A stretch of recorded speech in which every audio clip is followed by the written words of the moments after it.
আচ্ছা, শীতকাল আসলে আমরা তো অনেকেই অনেক রকম পিঠা তৈরি করি। এই জালিদার পুলি পিঠাটা কে কে তৈরি করে খেয়েছেন? যারা এখনো তৈরি করে খাননি তাদের জন্য আজ আমি এই মজাদার জালিদার পুলি পিঠার রেসিপিটা শেয়ার করছি। আশা করি আপনাদের কাছে অনেক ভালো লাগবে। প্রথমেই আমি পিঠার পুরটা তৈরি করে নিচ্ছি। চুলায় একটি প্যান বসিয়ে দিয়েছি। এর মধ্যে দিচ্ছি 1 চা চামচ পরিমাণ ঘি। ঘিটা গলে যাওয়ার পরে দিচ্ছি 1 কাপ কোরানো নারিকেল। নারিকেলটা দিয়ে আমি 2 থেকে 3 মিনিট একটু ভেজে নেব, যাতে নারিকেলের গায়ের পানিটা শুকিয়ে যায়। এরপর দিচ্ছি 2 টেবিল চামচ পরিমাণ খেজুরের গুড়। এখানে খেজুরের গুড়টাই ব্যবহার করবেন, তাহলে পিঠার টেস্টটা অনেক ভালো আসবে। গুড়টা ভালোভাবে নারকেলের সাথে মিশিয়ে নিচ্ছি। গুড়টা নাড়তে নাড়তে যখন একদম নারকেলের সাথে মিশে যাবে আর পানিটাও প্রায় শুকিয়ে আসবে, এই পর্যায়ে খাজাটা তৈরি করা হয়ে যাবে। খাজাটা তৈরি করা হয়ে গেছে, এখন একটা প্লেটে তুলে নিচ্ছি। এরপর আমি 1 পট সেদ্ধ চাউল বেটে নিয়ে একটা ব্যাটার তৈরি করে নিয়েছি। এর মধ্যে দিচ্ছি স্বাদ মতো লবণ। লবণটা ভালোভাবে মিশিয়ে নিচ্ছি। সবার বাসায় তো সেদ্ধ চাউল থাকে।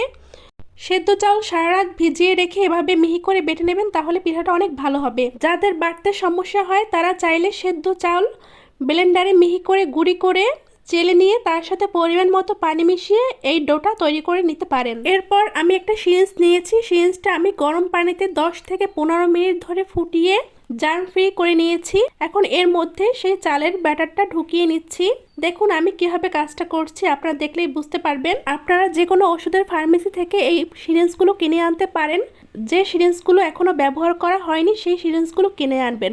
তারপর পানিতে ফুটিয়ে জার্ম ফ্রি করে নেবেন। এরপর আমি একটা কলাপাতা নিয়েছি। কলাপাতাটা কাপড় দিয়ে মুছে পরিষ্কার করে নিয়েছি। এর উপরে তেল ব্রাশ করে দিচ্ছি। একটু বেশি পরিমাণেই তেল ব্রাশ করে দিতে হবে। এখন সেই ব্যাটার ভরা সিরিঞ্জটা দিয়ে আমি সিরিঞ্জ পিঠার মতো গোল গোল করে পিঠার শেপ দিয়ে নিচ্ছি।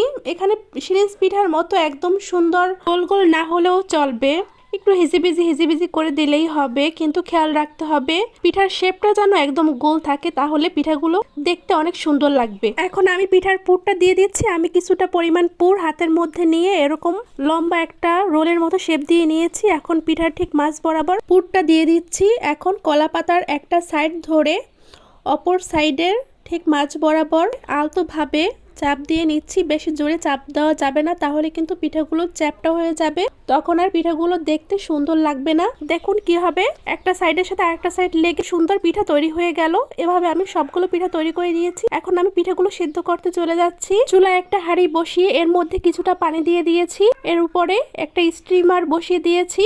এখন আমি পিঠাগুলো একে একে দিয়ে দিচ্ছি। পিঠাগুলো কিন্তু একটু ফাঁকা ফাঁকা দিতে হবে, না হলে একটার গায়ে একটা লেগে পিঠাগুলো নষ্ট হয়ে যাবে। ঢাকনা দিয়ে ঢেকে ঢাকনার ছিদ্রটা বন্ধ করে দিচ্ছি। 10 থেকে 12 মিনিট ভাপিয়ে নিলেই হয়ে যাবে। পিঠাগুলো ভাপানো হয়ে গেছে, এখন আমি তুলে নিচ্ছি। পিঠাগুলো খুব সুন্দরভাবে সিদ্ধ হয়ে গেছে আর দেখতেও কিন্তু খুবই সুন্দর লাগছে। আর খেতে তো মাশাআল্লাহ আরো অনেক বেশি মজার হয়েছে। এই জালিদার ভাপা পুলি পিঠাগুলো কে কে খেয়েছেন তারা কমেন্টস করে জানাবেন। আর যারা এখনো খাননি তারা আমার রেসিপিটা ফলো করে বাসায় একবার বানিয়ে খেয়ে দেখবেন।